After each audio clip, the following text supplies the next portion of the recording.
Magandang gabi, bayan! Ako si Clean Jane Dawang. At ako naman, si Maxim Paira. Narito na ang mga nagbabagang balita dito sa Balitang Bayan. Para sa unang balita, nagsumpa ng reklamo ang Pilipinas matapos na muling gumamit ng water cannon ng China laban sa mga barko natin sa Scarborough at Chawar.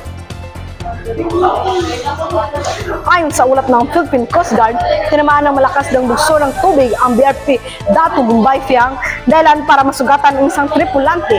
Hingit ng gobyerno, legal at makatao ang pagpasok ng mga barko sa shoal dahil nagsasagaw sila ng humanitarian mission para sa mga mangingisdaang Pilipino. Samantala, nanindigan ang Beijing na kanila ang shoal at ipinatupad lamang nila ang kanilang mga souvenir. Kasunod niyan, pinag-uusapan naman ang posibleng Visiting Forces Agreement sa pagitan ng Pilipinas at Britanya.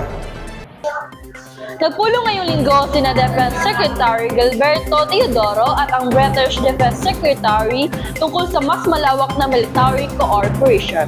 Isa sa mga tiningnang hakbang ay joint training at maritime exercises para sa seguridad sa West Philippine Sea. Kasabay nito, tiniyak ng gobyerno na hindi malalagay sa alanganin ang soberanya ng Pilipinas. At ngayon, alamin natin ang lagay ng panahon. Narito si Althea. Althea? Magandang gabi. Ayon sa Pag-asa, aasahan ang maulap na kalangitan na may kalat-kalat na pag-ulan at thunderstorm sa malaking bahagi ng Luzon, kabilang ang Metro Manila. Sa Visayas, may scattered rain na dulot ng localized thunderstorm. Sa Mindanao, bahagyang maulap ngunit posibleng may malakas na ulan sa hapon at gabi. Temperature sa Metro Manila ay nasa 26 to 32 degrees Celsius. Pinapayuhan ng publiko na magdala ng payong at mag-ingat sa posibleng pagbaha at landslide. Balik sa iyo, Krilin.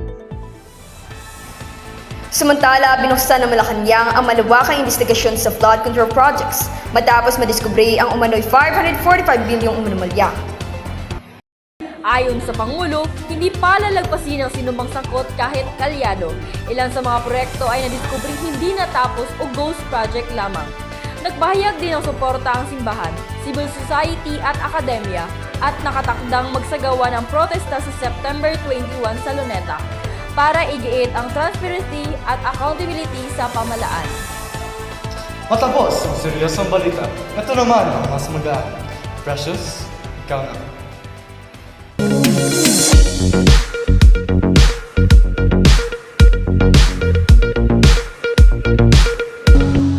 Salamat, Maxim. Heto na ang Chika Minute. Mainit ang balita sa showbiz. Kumpirmado na ang pagbabalik pelikula ng isang sikat na aktor matapos sa 3 taong. Abangan ang premiere ngayong Oktubre. Sa sports, handa ng Pilipinas bilang host ng 2025 FIVB Volleyball Men's Championship. Inaasahang dudumugin ito ng mga fans mula sa iba't ibang bansa. At para naman sa mga suki ng loto, siguraduhin sa opisyal ng outlets ng PCSO lamang titingnan ang resulta. Iwasan ang mga kumakalat na fake posts online. Yan ang mainit na chika mula sa akin. Balik sa'yo, Maxim and Krilin. At yan ang mga balitang nakalap ngayong gabi. Maging mapanuri, maging mapanagot. Ako si Maxim Paira. At ako naman si Clean Jane Dawang. At ito ang Balitang Bayan. Magandang gabi, Pilipinas!